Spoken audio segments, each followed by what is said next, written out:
Hey Blunder Squad, this is Wylie Sloan, your host and DM. We're working hard on Season 1 right now for you, but in the meantime, we wanted to release our first D&D 101 episode, Rolling the Dice. This series is designed to explain some of the basic aspects of the D&D game for those of you who are not as familiar, and hopefully make some of the nerdy jargon in our podcast a little bit more understandable. Now, we get that this episode might not be as enjoyable for those of you who are already avid D&D players.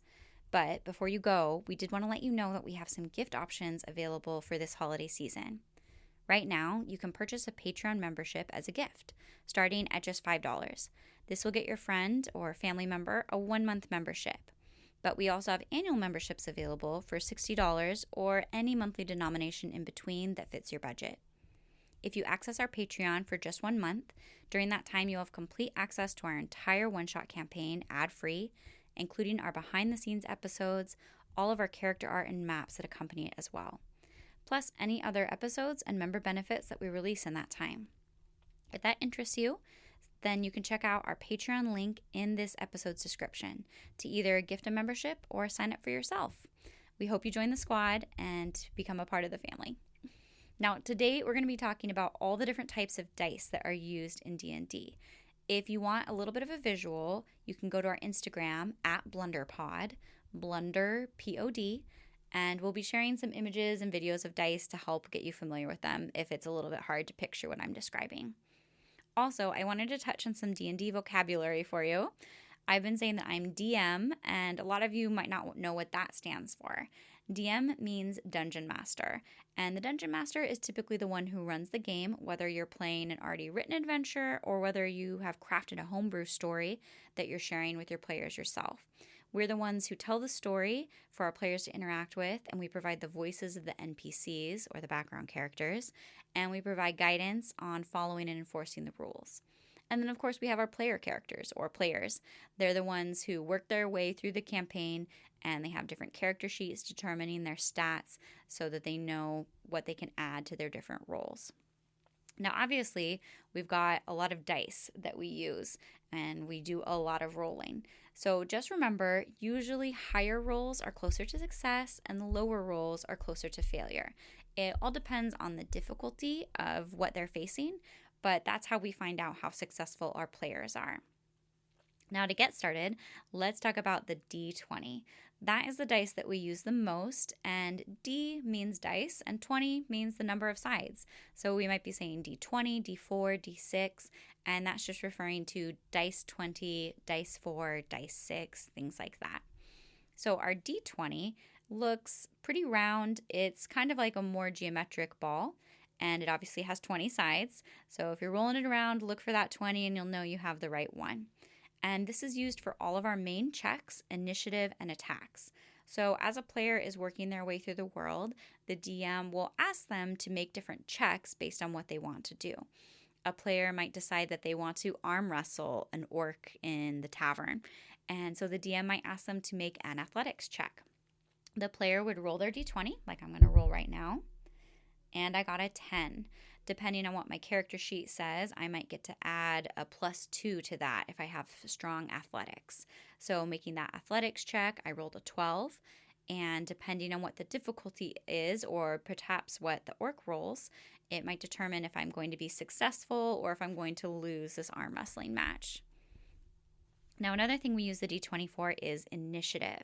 When the DM says, let's roll for initiative, that means that we're going into turn-based combat.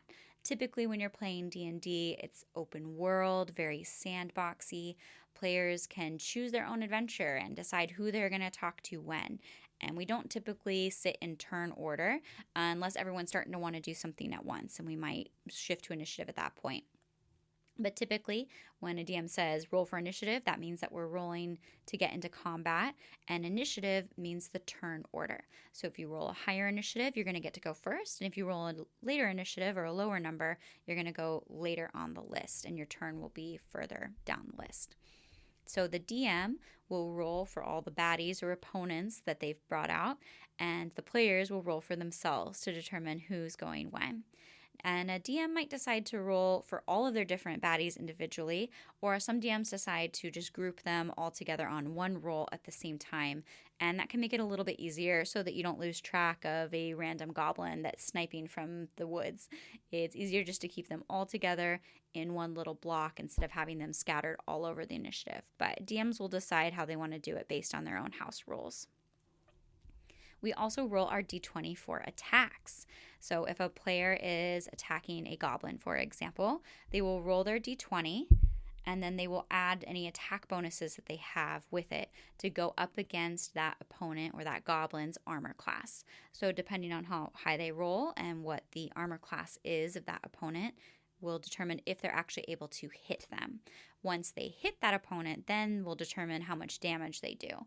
But first they have to roll to hit. Now, you will hear players get really excited when they roll what's called a natural 20. That's when you roll a 20 on the dice. Sometimes in D&D, you can get an unnatural 20, or a dirty 20, as we like to call it, by rolling a lower number on the dice and then having an additional bonus in your stat block that results in a final total of a dirty 20. So perhaps you roll an 18 on the dice and you have a +2 on your stat block, and that will allow you to have a dirty 20. It's still good, but a natural 20 typically indicates an automatic success or a critical success. Even if you happen to have a negative stat like a -2, that will mean that you will still succeed if you rolled that natural 20. It kind of overrides even if you don't quite make the passing check. Usually, if it's an attack roll, a DM will allow you some extra bonuses on your damage die. So they might allow you to roll double your damage dice, or they might just allow your damage dice to be maxed out, which means that if you were allowed to roll a d12, they'd say, okay, you just automatically get a 12 for that. But exactly what bonuses are allowed are usually house rules that vary depending on the DM's preferences and what they've decided together with you as the players.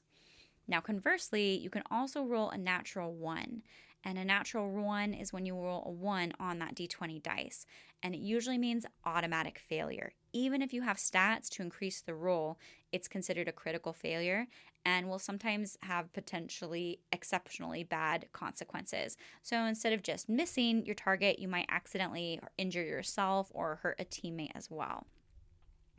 Now, one of the last things that I'm going to touch on for the d20 today is death saving throws. So death saving throws occur when a player has had their hit points brought all the way down to 0.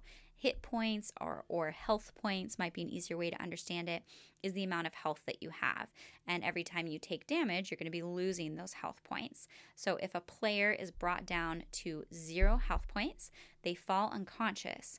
And every round of combat on their turn, every time their name comes up in initiative order, they have to roll a d20. And this d20 does not get anything added to it. It's just a straight roll. If they roll a 10 or higher, that's considered a successful death saving throw. If they roll a 9 or lower, it's considered a failure. The goal is to roll 3 10s or higher, 3 successes, before you roll 3 9s or lower, or 3 failures. And once you get to 3 successes, then you are stabilized and you will remain unconscious. Or if you roll 3 failures, then you are permanently dead. And your teammates can't just heal you. They'll have to use a bigger spell to revive you, such as a resurrection spell or something like that. When you're rolling those death save throws, a natural 1 constitutes as 2 failures. So that can be pretty serious, especially if it's taking your teammates a long time to come close to you and potentially heal you. But the good thing is if you roll a nat 20, typically that means that you regain consciousness with a single hit point on your health saving throws. So that can be really good and bring you back up into battle, or at least give you the opportunity to get out of danger. So that was a lot about the d20. Like I said, it's the dice that we use the most. So now we're going to talk about our d12. The d12 dice is the one that kind of looks like a more geometric soccer ball. And it obviously has 12 sides. It's usually used as damage dice. So for the most powerful weapons, like perhaps a great axe or a lance, you're going to be able to roll that d12 dice when you hit an opponent. And depending on what you roll on that d12 will be the damage that you do. Additionally, some spells use the D12 for their damage, like the poison spray cantrip or the witch bolt spell. Those both use D12s to calculate the amount of damage that they do. Next up is the D10.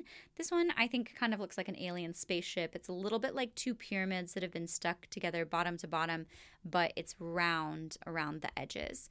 And one tricky thing about the D10 is that in the tens place, it just says 0, which can be a little bit confusing, and you're getting used to your dice. It might look like a D8 to you because the 8's right next to it usually, but the 0 means 10 on the D10. And so this is usually used for damage for also some pretty strong weapons like a heavy crossbow. It's also used for some of the versatile weapons like a longsword or a battle axe. You can do a 1d10 damage with those weapons when you wield them with both hands. Similarly, the firebolt cantrip uses it and the moonbeam spell. So those are just some examples of spells that calculate their damage with the D10. Next up is the D8. This one definitely looks like two pyramids that were stuck bottom to bottom. And this is also typically used for damage, like we talked about, for weapons like the rapier. But it's also used in healing spells. So if you cast a healing spell like Cure Wounds, that actually allows you to roll 2d8 to determine how much you heal your character or player that you're healing. Next up is the D6. This dice looks the most like a typical dice. It is very similar to the typical cubed dice that you would see, except they usually use dots to indicate the numbers, and the D&D dice usually just have the numbers printed on the various sides. So it's a nice cube square shaped dice with 6 sides, and DMs like to use this one because it's used again for weapons and healing, but it's also used to calculate fall damage. The formula for calculating fall damage is 1d6 bludgeoning damage for every 10 feet that a character falls. So, for example, if a character climbs up on a 1-story building and falls off, the DM will roll 1d6 to figure out how much fall damage they take for falling. The maximum amount a player can take is up to 20 d6. So if your character is up in the sky on an airship and manages to fall off, the DM is going to be picking up a lot of d6 to get ready and roll and see how much damage that character takes. All right, the next dice is our tiniest one. This is the D4. It is usually used for low damage weapons. It looks like a little tiny pyramid, and this is definitely the dice I would least like to step on. I have a metal set of dice here right now, and my D4 is quite sharp. I think it would be worse than stepping on a Lego, so keep those safe. And so it looks similar to the D8. If you took 2 D4s and stuck them together, they'd look a lot like the D8, but it's just a little tiny pyramid here. So it can be used for weapons like daggers and also magic missile. Now, finally, we're getting into the D100. This one gets a little complicated, even for people who've been playing D&D for quite a long time. The D100 is shaped exactly like the D10, but instead of having regular numbers, single-digit numbers on it, such as 4 and 7, the D100 has 70 and 40. These are also sometimes called percentile dice. And so the way that you use them is if you're trying to roll the D100, obviously it doesn't have 100 sides, so you roll your D100 to determine the tens place of your number. So I just rolled my D100 and I rolled an 80 on it. And then you roll your D10 to determine the ones place. So my D10 rolled a 5. So I rolled the number 80 on my D100 and 5 on my D10 for a total of 85. So that's how you use those dice. D100 are most often used for encounter tables. So encounter tables are used when you have a situation and there's multiple different outcomes that could happen. For example, in our one shot, we used it for Arcanium sickness. So I had my players roll. First, they rolled a Constitution saving throw, and then they also rolled a D100 and sent me that number. If they failed their Constitution saving throw, I'd look at the chart that I had created and identify, okay, you rolled a 68 Okay, this is the condition that your Arcanium sickness is going to impose on you. And so that's how we ended up with Gordon eating a lot of jelly, representing the skillets, and even farting and blaming it on the other players. Those were all conditions of his Arcanium sickness that came from my Arcanium sickness table. And that was the result of his D100 rolls. Okay, was that enough math for you guys today? I know it can be a little bit hard to follow along in your mind. I'm not one for mental math, so D&D has definitely been challenging to me. But if you want more about the rules and the ways to play the game, I would recommend checking out D&D Beyond. It's a great website for beginners and experienced players as well. You can also pick up a player's handbook at your local bookstore or game store. The Dungeon Master's Guide is also great, or the Monster Manual, but the Player's Handbook is definitely the place to start, or checking out some D&D websites, particularly like D&D Beyond, which is the officially licensed site of the game, so that you have more information about how to play by all the rules. Well, thanks for sticking around, and hopefully this is helpful for those of you who are not as familiar with D&D. Hopefully it makes it a little bit more clear now.